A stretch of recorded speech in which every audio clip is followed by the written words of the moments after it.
that I've given, all these questions have been answered. How true dawah has been explained. It's so easy. The only thing you have to do is open your mouth.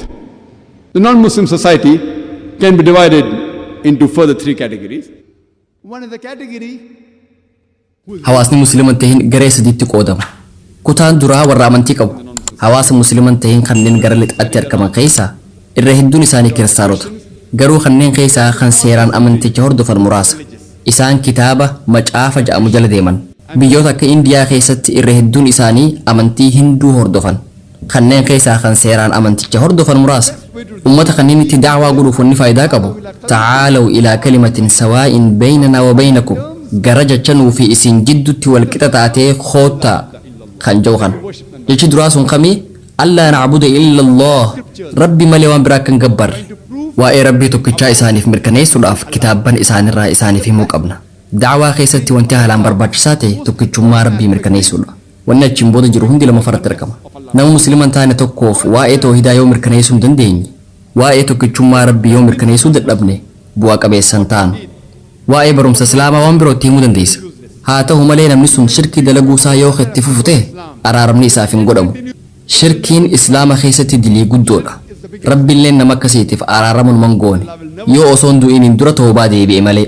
Qur'aana irratti hundaa'uun haala kanaan da'waa godhuun wal qabatee barumsa kiyya hedduu keessatti fakkeenyaaf wal fakkeenya kiristaanaa fi Islaamaa, wal fakkeenya Hinduuzimii fi Islaamaa ibseetiin jira. Fakkeenyaaf biyyoota lixaa keessaa bakka namoonni hedduun kiristaana ifin ja'anitti garuu muraasni qofti amanticha hordofan keessatti garaagarummaa jiru dhiphisuudhaaf mata duree wal fakkeenya Islaamaa fi kiristaanaa jedhu irratti haasawa taasiseetiin jira. Haasawa sanirratti Islaamummaan amantiilee kiristaanummaan ala jiran keessaa amantii Iyesuusitti amanuu dirqama taasifte ta'uu isii ibseetiin jira. Nuti inni ergamoota Rabbii jajjaboo keessaa tokko ta'uu isaatti ni amanna. Inni Masaayaa yookiin Kiristoos ta'uu isaatti ni amanna. Karaa mu'jizaatiin abbaa malee haadha qofarraa dhalachuu isaatti ni amanna. Dubbii tana kiristaanonni ammayyoomni ja'an hedduun hin amanan. Hayyama Rabbiitiin nama du'e du'aa kaasuu isaatti ni amanna. Namoota agartuu isaanii dhabanii dhalatanii fi dhukkuba baras qaban hayyama Rabbiitiin fayyisuu isaatti ni amanna. Kiristaanotaa fi Musliimoonni hanga bakka tanaatti wal fakkaatan. Garuu namni tokko eegasiifuu bakki itti adda bahan eessa biraree je'ee gaafachuu mala.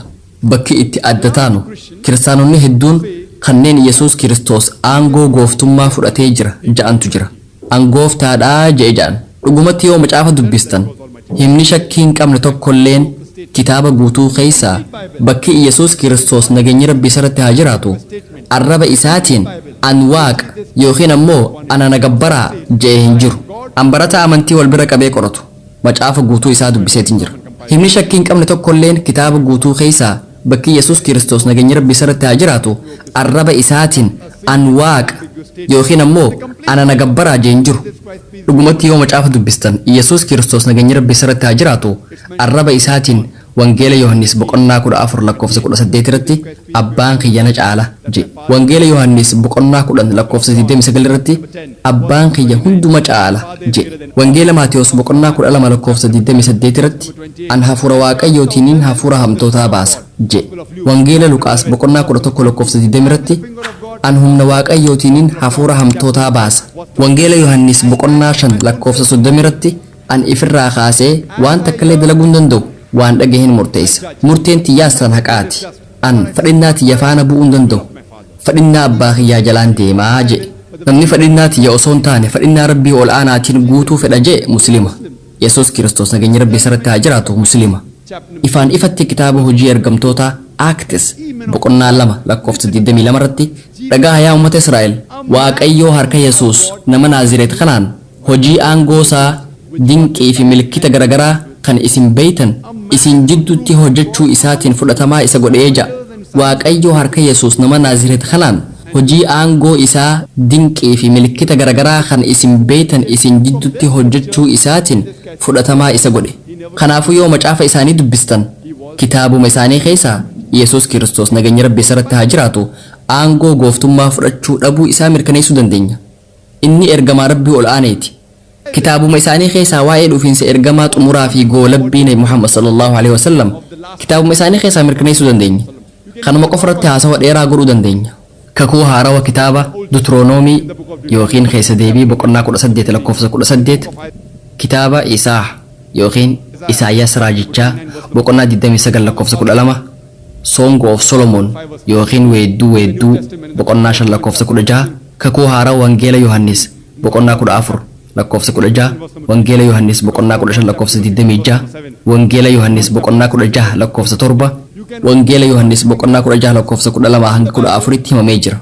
Waa'ee dhufiinsa Nabi Muhammad sallallahu alaihi wasallam waan himame lakkoofsa isaa qofa macaafa keessaa himuu ni dandeessan. Yeroon qabnu waa'ee wantoota kanneenii akka haasofnuuf nuuf hin hayyamtu. Kaaseeta kiyya kan wal fakkeenya Islaamaa fi Kiristaanaa yookiin ammoo Muhammad sallallahu alaihi wasallam macaafa keessatti ija ulaaluu dandeessan. Haaluma wal fakkaatuun hawaasa musliiman taane kanneen akka Hinduu keessa yoo jiraattanis kitaaba keenyaa fi kitaaba isaanii itti fayyadamuun gara dubbii waloo ta'ee dhufuu dandeessan. Hawaasa Buduhaa keessa yoo jiraattanis akkasuma. Yahudaa keessa jiraattan taanaanis malli jiru wal fakkaataadha. Kan amma isinii dhiyeesse kun waa'ee garee warra musliiman tahinii kanneen amantii hordofna ja'anii yaadaniiti. One category of non-Muslims is concerned, those who are religious.